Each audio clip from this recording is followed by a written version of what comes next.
Hello po mga kaibigan, mga kababayan ko, mga kapwa ko OFW kayo. Kamusta kayo ngayon? Sang sulok ng mundo ka mga kaibigan, ang panalangin ko palagi, pagpapalain ka ng Lord, ingatan ka ng Panginoon. Okay? At sa mga kaibigan ko dyan sa Pilipinas, okay? Pagtibayan nyo yung puso nyo kahit saan man tayo, okay? Dahil ang Panginoon lamang ang mag-sustain sa buhay ng bawat isa sa atin. Alright? Okay. And now, at sa mga bagong subscribers pa lang at bago ka pa lang sa channel na ito, mga kaibigan, okay? Huwag mo nang kaligtaan, okay?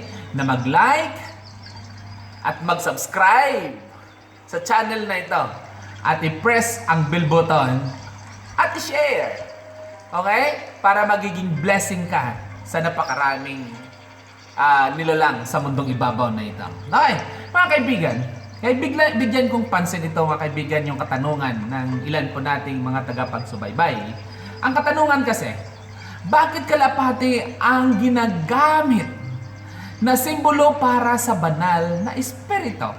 Okay, yan po mga kaibigan, napagandang katanungan, kaya ito po yun siya. Kasi po, binanggit sa apat na ebanghelyo ang pagpabautismo ni Juan Bautista sa Panginoong Jesus sa Ilog Jordan. Ayon po yan sa Matthew chapter 3 verse 16, Mark chapter 1 verse 10, Luke chapter 3 verse 22, and John chapter 1 verse 32. At ayon kay Lucas, at bumaba sa kanya ang Espiritu Santo sa anyong kalapati. Dahil ang banal na espiritu ay espiritu, hindi natin siya maaaring makita. Gayunman, sa pagkakataong ito, mga kaibigan, nagpakita ang banal na espiritu at walang duda na nakita siya ng mga tao. Ang kalapati ay simbolo ng kalinisan at kabanalan. Ang isa pang pangyayari mga kaibigan sa kasulatan kung saan binanggit ng isang kalapati ay ang tala sa Biblia tungkol, mga kaibigan, ito sa arko ni Noe at sa baha. At ayon po yan sa Genesis chapter 6 to chapter 8.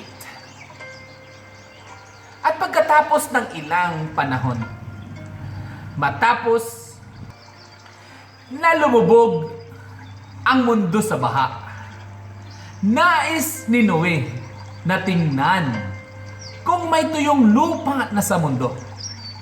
Kaya nagpalipad siya ng isang kalapati mula sa arko. At bumalik ang kalapati na may tangay na sanga ng olibo sa tuka nito. At ayon po yan sa Genesis chapter 8 verse 11. Mula noon, naging simbolo ng kapayapaan ang kalapati. At ang olibo ay pag-asa or hope. Bilang simbolo, mga kaibigan, isinasaad ng kalapati sa kwento ni Noe na nagdeklara ang Panginoong Diyos ng kapayapaan sa mundo pagkatapos niya itong gunawin dahil sa sobrang kasamaan ng mga tao. Ang kalapati, mga kaibigan, ay sumisimbolo sa kanyang espiritu na nagdadala ng mabuting balita ng pagkakasundo sa pamamagitan ng Diyos at tao. Ayon nga lamang, ito ay isang panandaliang pagkasundo. Dahil ang pangwalang hanggang at espiritual na pagkakasundo ay makakamit sa pamamagitan lamang ng Panginoong Hesukristo.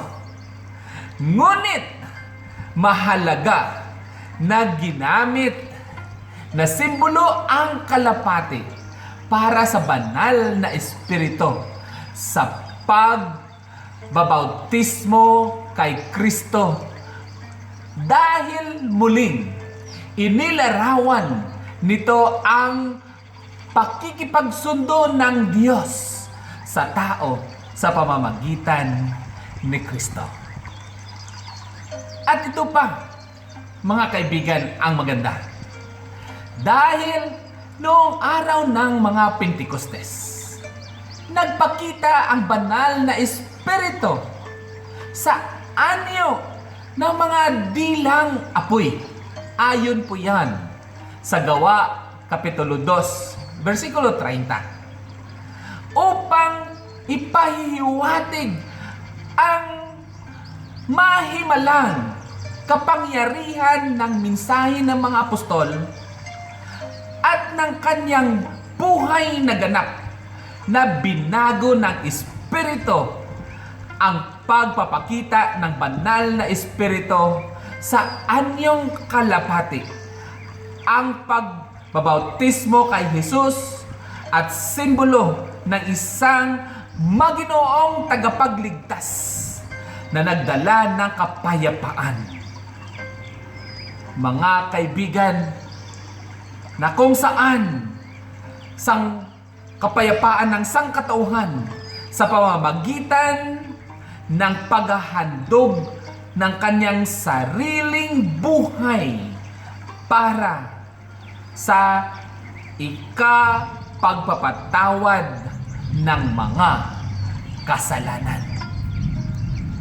Yan so far, mga kaibigan, ang napakagandang kasaysayan ng kalapate na kung saan, mga kaibigan, siya po ang ating tagapag-comfort. Siyang tagapagbigay sa atin ng peace. Siya ang tagapagbigay sa atin ng napakagandang ang gabay, kung saan po tayo'y nabubuhay sa mundong ibabaw na ito.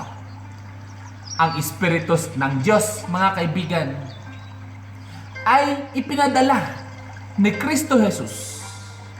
At ayon po yan, mga kaibigan, sa promisa niya, kung saan siya'y bago bumalik sa langit, sa presensya ng Diyos Ama. Yan lamang po, mga kaibigan. Sana po ang napakaiksing presentation na ito ay nakapagbigay sa inyo ng kaliwanagan ayon sa istorya ng kalapati. May the good Lord bless you. Keep on watching. I'll be here for you to give you the best and the good presentation for your spiritual growth, for your personal life, and on how to be a good person sa ating sambayanan. God bless your day. Bye-bye.